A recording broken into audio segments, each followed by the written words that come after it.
Hello, I'm Mombierella. Welcome to A Tale as Old as Time. And now, Poor Unfortunate Soul, A Tale of the Sea Witch by Serena Valentino.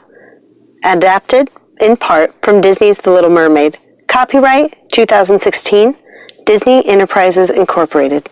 Chapter 2, The Witches on the Cliff.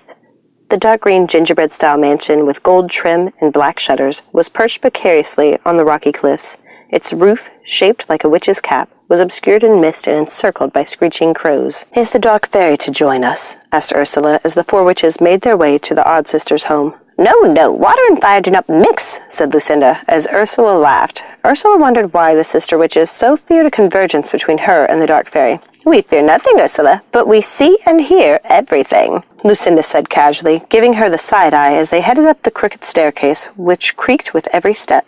Ursula mused over the many locations in which she'd visited the house. She wondered if it grew chicken-like legs and moved on its own steam, or if the sisters just conjured it wherever they desired. Surely it was simply the summoned, but she loved the image of the sisters riding in their witch-cap house, powered by giant leathery chicken legs, the witches cackling within the entire way. The thought made her laugh as they entered the queer little house in which she'd so often been a guest. The location might have changed often, but the house, with its quaint little kitchen, remained the same. The sun shone through a large round window on the main wall and looked out over the old queen's apple tree, and the waves crashed onto the rocks. The shelves were filled with beautiful teacups in different patterns, as if collected from various sets. Ursula wouldn't be surprised if the sisters simply slipped cups they fancied into their purses. She wondered if each cup had a unique story, the story of its owner, and of its encounter with the dreaded Sisters 3. Which of those cups, Ursula wondered, belonged to the old queen, or to the horrible sisters Anastasia and Drizella, and which belonged to Maleficent? Off the kitchen was the main room with a large fireplace. Its mantel was imposing and flanked by two enormous ravens that gazed out into the nothingness with steely eyes. The room had an eerie light, colored by the stained glass windows, with images of the witches' various adventures. One of the windows had a simple red apple. It was lonely and sad, Ursula thought, but perhaps that was because she had heard the old queen's tale from the sisters many years before. How many stories had she been told, sitting near that fire, when she deigned to take human form? That human form, that creature, she thought. It wasn't at all to her liking. She felt small and weak when hiding in her human shell. Her voice also sounded different, not as booming or demanding. There was no power in it, no majesty. She couldn't fathom how humans had survived as long as they had in those weak sacks of flesh, always in pain, always walking or sitting on hard furniture. It was horrible, that human nonsense. At least she had Lucinda, Ruby, Martha, and their charming cat, Flans, to distract her from the pains of being human.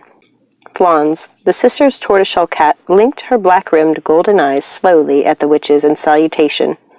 "Hello, Flans," Ursula said, smiling. Flans adjusted her paws and blinked again, welcoming Ursula to her home.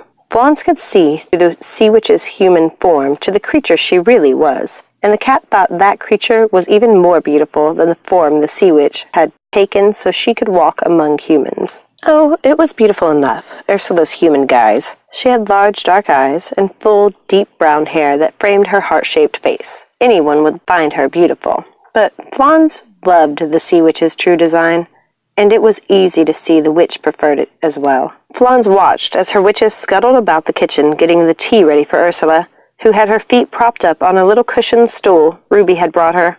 Flans' witches had been quite unlike themselves since their little sister Circe had left, and Flans was growing worried they would wither from their constant fretting. But what troubled the cat more was how quiet the sisters had become. She was used to their insane ramblings and manic chatter, but now the house was almost unbearably quiet without Circes to fawn over. Now the sisters would simply sit and mope, uninspired even to cause their usual mayhem, and when they spoke, they did so as coherently as they could manage, in an attempt to make their sister Circe happy when she finally came home. Flans presumed that if the sisters had hearts within their hollow, hateful shells, they had been broken the day the witch's little sister left with hate in her eyes, anger in her words, and a deep sadness in her heart. Circe's wasn't like her sisters, Flans mused.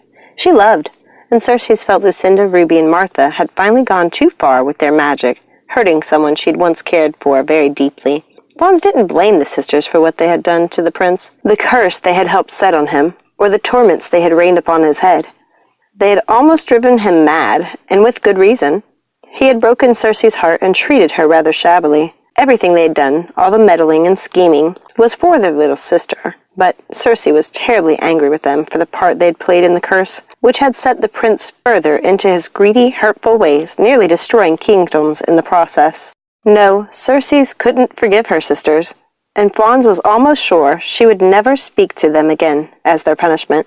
The beautiful feline hoped the visit from Ursula would inspire a wee bit of wickedness and bring her mistresses out of the deep depression they'd been suffering. But Fawns' musings were shattered by screams that caused Martha to drop the glass teapot, breaking it into tiny shards on the black and white kitchen floor. Ruby was sobbing. The glass sparkled like diamonds, dazzling in Ursula's eyes. Soon Ruby's sobs were so severe she found herself in Ursula's arms as the sea witch tried to calm her theatrical ravings. Fawns thinks Circes will never speak to us again. Soon all the sisters were screaming and crying, wringing their hands and ripping their dresses. Martha started pulling her hair, and Lucinda was ripping at the feathers in hers, casting them about the room like a madwoman. "Ladies, stop!" boomed Ursula's voice, and the sisters could see, cast upon the wall behind the elegant human body Ursula was hiding in, the shadow of her true form, dominating the kitchen. "Silence!" Ursula commanded. The sisters fell quiet. "You will see your little sister again, I promise you. But first there is something I will need from you." Thank you so much for listening. Please like and subscribe. Make sure to ring that notification bell to keep up to date on all the new magic coming out. And remember, let it go and keep moving forward. Have a magical day.